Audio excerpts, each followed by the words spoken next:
What is up, Pats Nation? It's Patriots Global back here with another video, and in this one, I want to talk about some notable undrafted signings that the Patriots have made over the past few years. The notable undrafted free agent signings that have made an impact. Now, you might be thinking that this has nothing to do with the Patriots currently and the Patriots moving forward. But if you know me, you know my channel, I'm not somebody that just likes to look at the past for fun. I'm someone that likes to look at the present. Maybe last year is the latest I would go, but also looking out to the future, because where we are now and what happens in the future is most important. As we all know, the Patriots have made a lot of undrafted signings this past year following the 2020 draft. I mean, this is one of the biggest classes I have seen for the Patriots when it comes to undrafted signings, and that ultimately comes down to the fact that the Patriots had so many roster spots left over because they were in a position cap-wise where they couldn't really go out and make trades this offseason. They couldn't go ahead and be very, big participants in free agency. And of course, they only drafted so many players, and of course, Bill Belichick wasn't just going to ride the offseason with multiple spots open on the available roster, so he looked to the undrafted signings to fill up the rest of the Patriots roster, and there are a lot of really good signings that have such capability of making the Patriots' final roster. You know, J.J. Taylor, Sean Riley, Jeff Thomas, Will Hastings, Nick Coe, Bill Murray. We could go on and on talking about some of these really good signings and how there are a lot of guys this year that very well could make the Patriots' final roster. If you've been around my channel for a while, which if you haven't already, go ahead and hit that subscribe button for all of your New England Patriots content, then you would know that I'm making my prediction right now that I think this will be a year that more than one undrafted free agent makes the Patriots' final roster. Bill Belichick and the Patriots are a team that have really found a bulk of their success within these undrafted free agents, especially when you look at the players that I'll name and you look at the Patriots' current roster. I bet you right now that you won't believe that some of the Patriots on the team, especially some of the guys that make big impacts, were actually undrafted signings by the Patriots. So before we hop into this, I do want to mention that the Patriots do have the third longest active streak in the NFL, which is 16 years of having an undrafted free agent make the final 53-man roster out of training camp. So here I'm not going to really go through everyone. I'm going to go through the more notable ones just because I'm sure most people here, don't really know the guys from back in 2007, 2006, 2005, 2004. So for more of these much earlier years, if there's anybody that's notable, I'll tell you. But as we get closer to, current times and the present, that's when I'll start naming everybody because it's more recent and a lot of people will be more familiar. But let's start off with 2009. In 2009, the Patriots had quarterback Brian Hoyer make the final roster as an undrafted free agent. And of course, that's pretty big news. Brian Hoyer might not have had the best NFL career, the most notable NFL career, but as an undrafted free agent to make the Patriots' final roster, even with Tom Brady, of course, as the starting quarterback, and then for him to go and have success just with multiple different teams. He wasn't just a backup for a team now and then, spent most of the time as a free agent. He spent a lot of time being an actual starter for multiple NFL teams.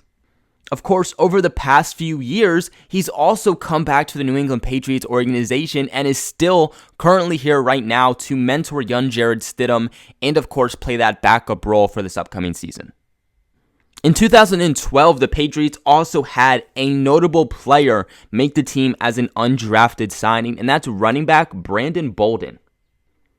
Bolden, in my opinion, has been a secret staple to the New England Patriots team, more specifically special teams, for many, many years.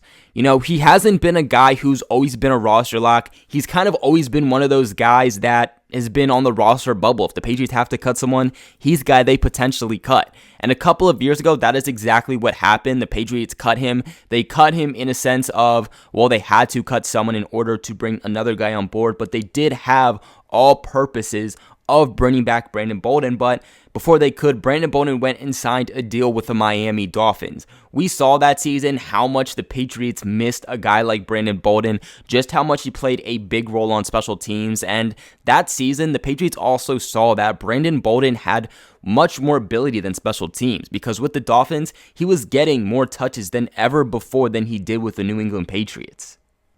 Bolden is a much loved player by Bill Belichick and, of course, also the Patriots organization and even the Patriots fan base. He's a low-key guy, but definitely a guy that plays a bigger role than much people realize. Now, in 2014, this is where it starts to get more notable. The Patriots had cornerback Malcolm Butler making the final roster. This is, of course, one of the biggest ones and one of the more notable ones out of the history of the Patriots' undrafted free agent signings. Malcolm Butler went on to do great things. He became a Super Bowl MVP. He essentially won us a Super Bowl. There was a time that he was All-Pro, one of the best in the league. There was a time he was the best cornerback on the Patriots team. Now, of course, sadly, towards the end of his time with the Patriots, Butler was not looking the same for whatever reason. Went on to sign with the Tennessee Titans. Hasn't really been himself ever since, but as an undrafted signing to win the Patriots a Super Bowl, to be Super Bowl MVP, to be All-Pro, Malcolm Butler defined the odds. Now, moving on to 2015, the Patriots actually had 3 guys make the final roster as undrafted free agents.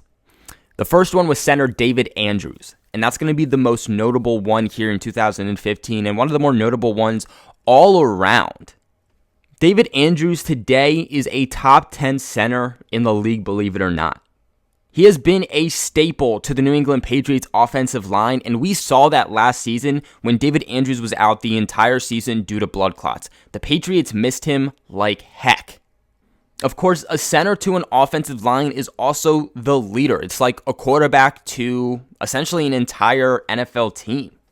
And when your leader is out, obviously your team isn't going to perform up to par as it usually would. Still today, David Andrews is one of the key pieces to the New England Patriots offense and is a highly beloved player. Now, the other 2 that made the team as undrafted free agents in 2015 was cornerback Justin Coleman. Justin Coleman, of course, he didn't last too long with the Patriots, but for an undrafted signing, he did really well. It seems like he did a bit more notably well when he left the Patriots, but nonetheless, of course, a guy to mention. And then the last one was Chris Harper. Chris Harper didn't last too long with the Patriots, didn't have too much of an impact, but he still did some things. Now, in 2016, the Patriots yet again had 2 players to make the final 53-man roster. The first one was cornerback Jonathan Jones. Now, Jonathan Jones, to me, was surprising. It was surprising that this guy did not get drafted, considering his 40-yard dash time. It is one of the fastest in NFL history and was the fastest out of that draft class that year. Because of that statistic alone, you would think that a team would at least waste a 7th-round pick on him, but no. Jonathan Jones has come a long way with the Patriots over the past years and has become a really nice piece. He's a guy who is really that speedster for the Patriots. He's a smaller guy, but a guy that can play the slot. A guy that the Patriots rely to cover faster receivers. Guys like Tyreek Hill. He might get some safety help over the top, but a guy like Jonathan Jones has been vital for the Patriots to really be able to match up with the Kansas City Chiefs offense. He was also a top-graded cornerback just a few seasons ago, and actually for a good amount of time this past season, it was a quarter way or a halfway through the season, he was being regarded statistically, coverage-wise, as the Patriots' best cornerback. I know, surprising. Now, the other guy that made the roster in 2016, besides Jonathan Jones, was running back DJ Foster. DJ Foster is still on a starting team. I think he's with the Cardinals still. I loved DJ Foster. I think we all loved DJ Foster. He was with the Patriots for a couple of seasons, did some really good things in the preseason, but sadly the Patriots were not able to retain him. They ended up releasing him. The Cardinals got him, and that was that.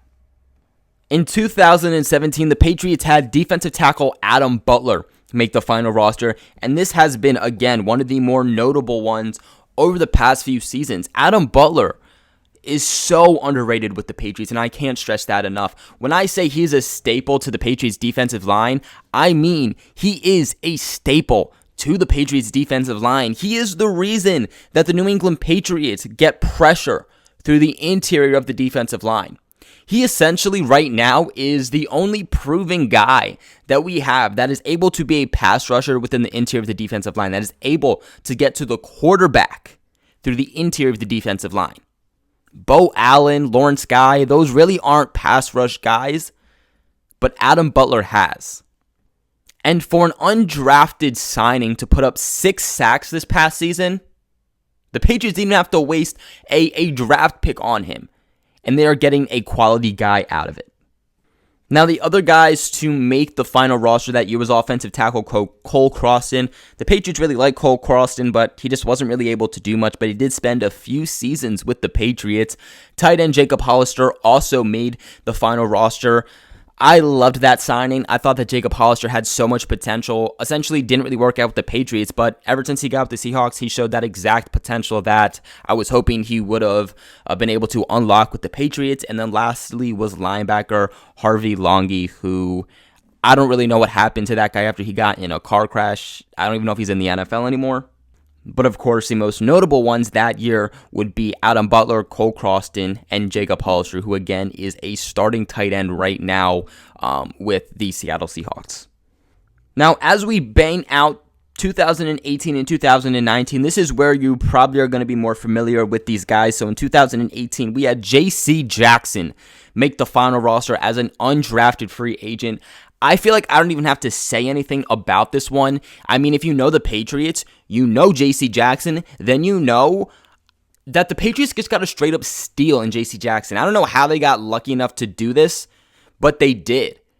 Him and Stephon Gilmore are one of the best cornerback duos in all of NFL. It's also funny because J.C. Jackson is being regarded as a top 3 cornerback from the entire 2018 draft class. J.C. Jackson is also still being considered as one of the best cornerbacks in all of the NFL, and he's still extremely young.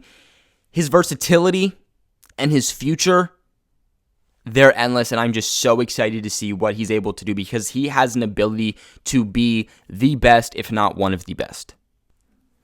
And then moving on to this past season in 2019, the Patriots had wide receiver Gunnar Olszewski make the final roster, wide receiver Jakobi Meyers, and fullback/tight end Jakob Johnson.